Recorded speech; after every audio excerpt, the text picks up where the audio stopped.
I didn't relate to any of the poems that I was analyzing at school. Literally, I couldn't even understand what I was saying. I was analyzing it, for grades because I have to. It's an exam. That's so crazy. How can that still be a problem in 2023? Because that was the same issue I had. It was the exact same issue that I had at school. I was like, I don't think I saw myself as a poet because I didn't see myself in this that we were being asked to analyze, and I loved Shakespeare and I still love Shakespeare, but I was like, no, I didn't see the connections between, I don't know, like Shakespeare and Lauryn Hill and the stuff that I was actually reading that I thought was really interesting, that's terrible. Schools. And that's sad, really. Hey, and especially when there's so many incredible contemporary poets, there's so much interesting stuff that's happening in literature and in the arts right now. Like, and I mean, there's so many vibrant artists like here in South Africa who are doing critical, interesting stuff that you guys would love. Like, how is this not making its way in front of you? This is like... So this is a note to educators and the entire education department. Yes, please. We're sorry.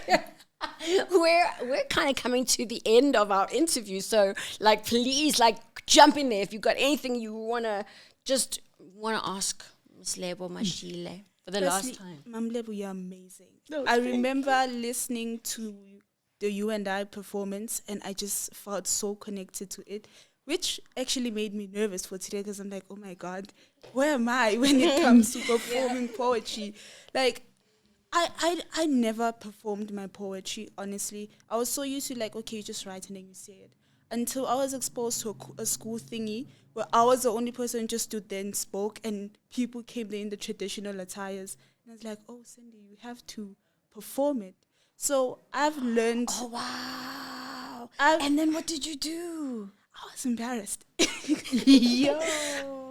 It was trauma, honestly. So I remember Sam basically did this thing where she took us to a theater. And I feel like that's when my love for theater came. Because there are times now where I'm like, I could see myself on stage performing a poem. And I just feel very comfortable with that whole thing, that I'm not able to perform poetry. And I just feel free, honestly. It's like I'm no longer this caged bird. Oh, that's wonderful. That is a beautiful conclusion of our little chat. Right? Stunning. That makes me so happy. Yeah. And it's time for some performances, don't you think? Yeah. Some sharing of some poems. Okay. Yeah. Definitely. We'll come back to you. Free your mind. The mind is a very powerful tool. It can enslave or empower us, plunge us into the depths of misery, or take us to the heart of ecstasy. We can build or break ourselves mentally. We can decide to be blind and enslave our minds, but we can also decide not to be blind and escape our negative minds. One would ask themselves, what is this love? What is she on about? Does she know? Maybe I do not know. Maybe I do not know what you're going through. My problems could never be compared to yours. That is true. But do you know what is also true?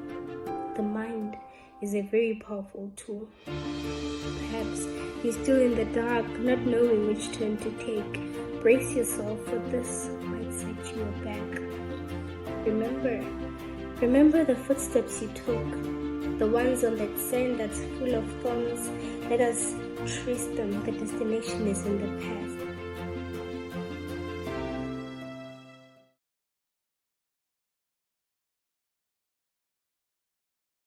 Don't you see me? Or are you darkened by the evil within? Don't you see the pain you have caused me, my joy snatched from my soul within?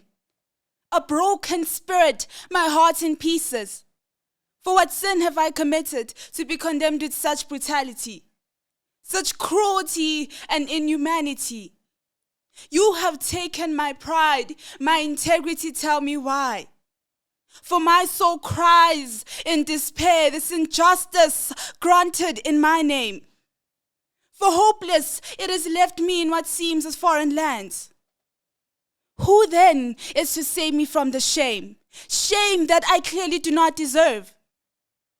Who then is to help me, for my misery has only sunk deeper and tiredness has overwhelmed me? Who then is to help me face this truth? Because I need to set myself free. I need to do this for me.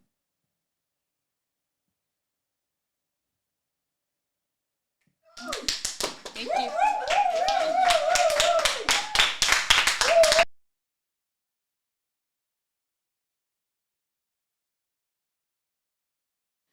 This pain is extremely excruciating.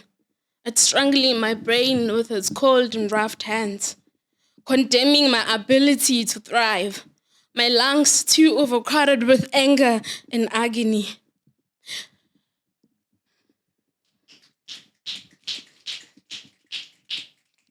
Making it impossible for me to inhale intensive and crucial breaths, battling to inhale positivity and possibilities.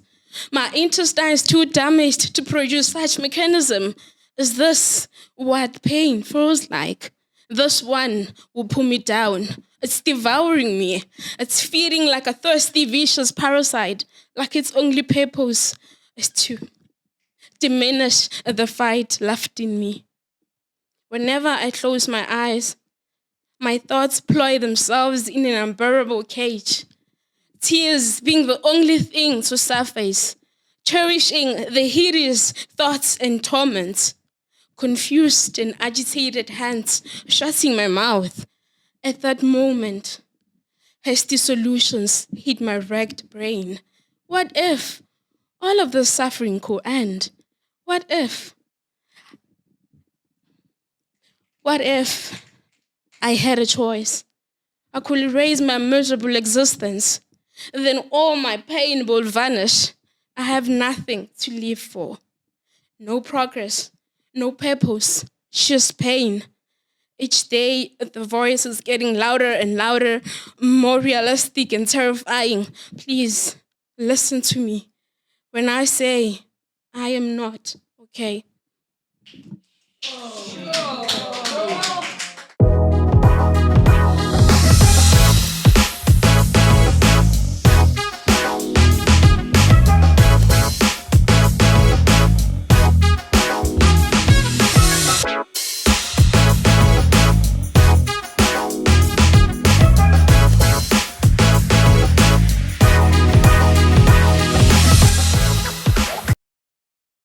So, Ms Lebo, I've got some feedback for you and some compliments I need to read from pupils at Zinniaville Secondary School. All right, Hello, so firstly, Zinniaville. Hello, Zinniaville. Hello. Okay.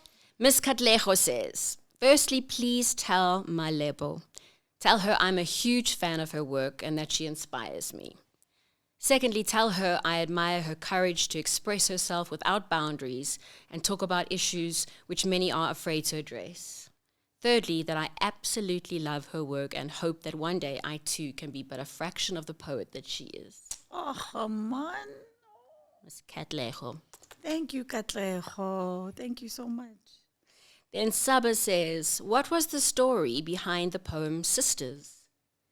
Oh, what an amazing, wow, what a great question. Oh my gosh. Sure, that's an old poem, but that's one of my favorite poems. It was an affirmation. It was an affirmation for the women who inspire me, and I guess like the conversation we were having a bit earlier, the women that I didn't at the time often see reflected in literature or see reflected in the poetry that I was reading, you know, or in mainstream media. And yeah, it was my first attempt at kind of writing into being what it was that I wanted to see. And that you can do that. Like, you don't see it, you can make it, you know? Brilliant. I'm so happy she loves that poem. Yeah. Yeah. Well done, Saba. Thank you. And then Miss Didi says, I would really love to know what her main inspiration is. What is it that gets her to wake up every day and decide that she's still going to pursue her passion in writing and poetry? Where did it all begin? And then she says, it would really help us grow in so many ways. She inspires me already, and I would really love to know the journey she's been on and is currently going through. Wow. Oh, thank you for that question. What a big layered question, yo. I wake up every day because I got bills. Yo, but I guess I'm still passionate about what I do because it's rewarding, because nothing feels better than having made something beautiful that other people can connect to.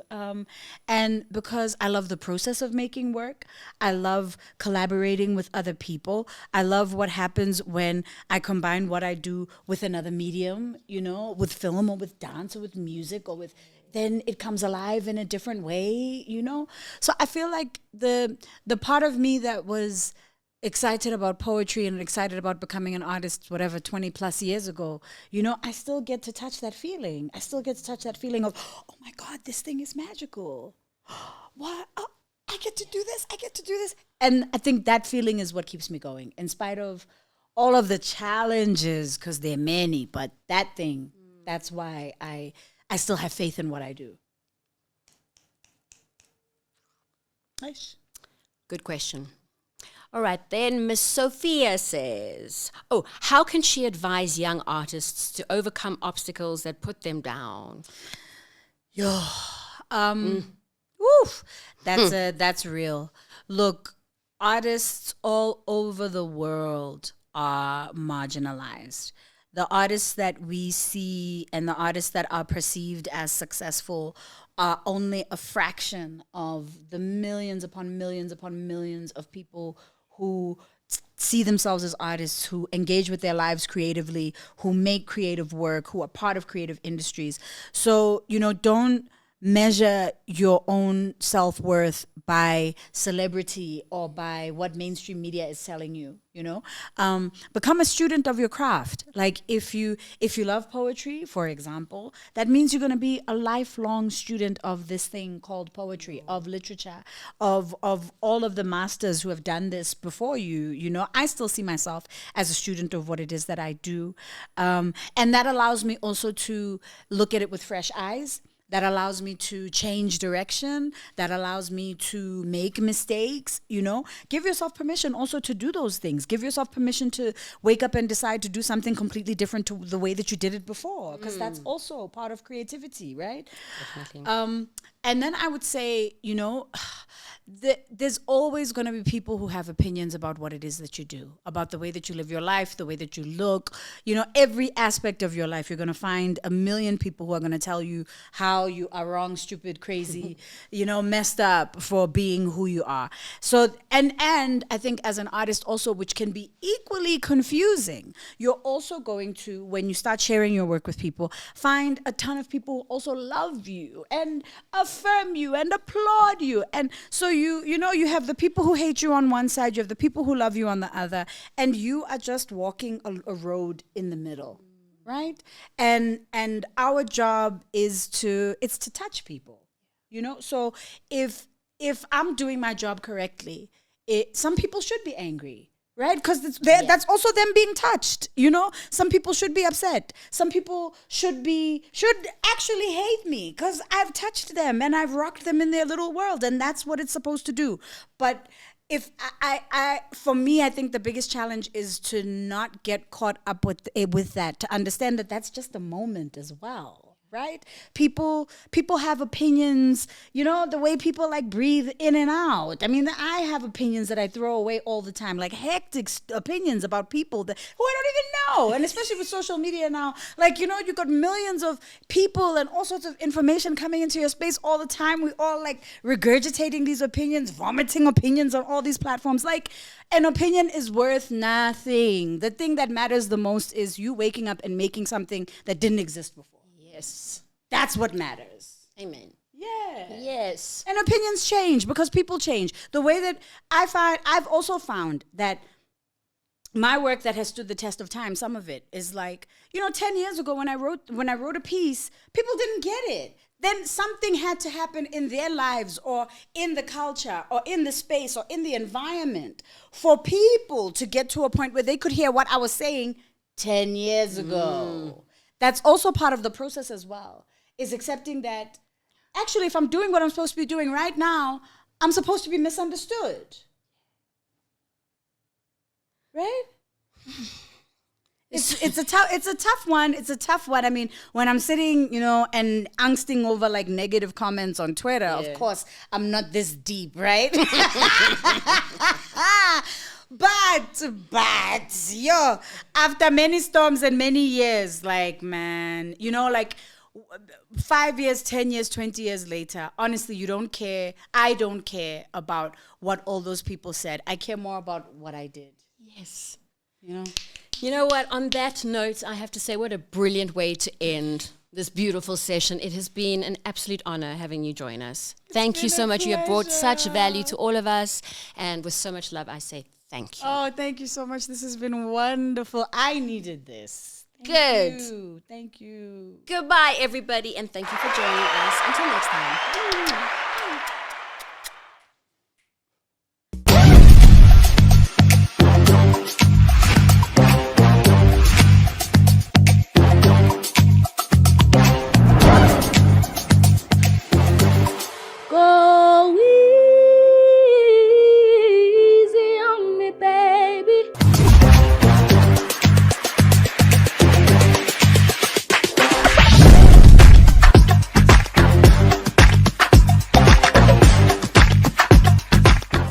Beyond water and bones, beyond blood and breath, the body is the soul's physical address.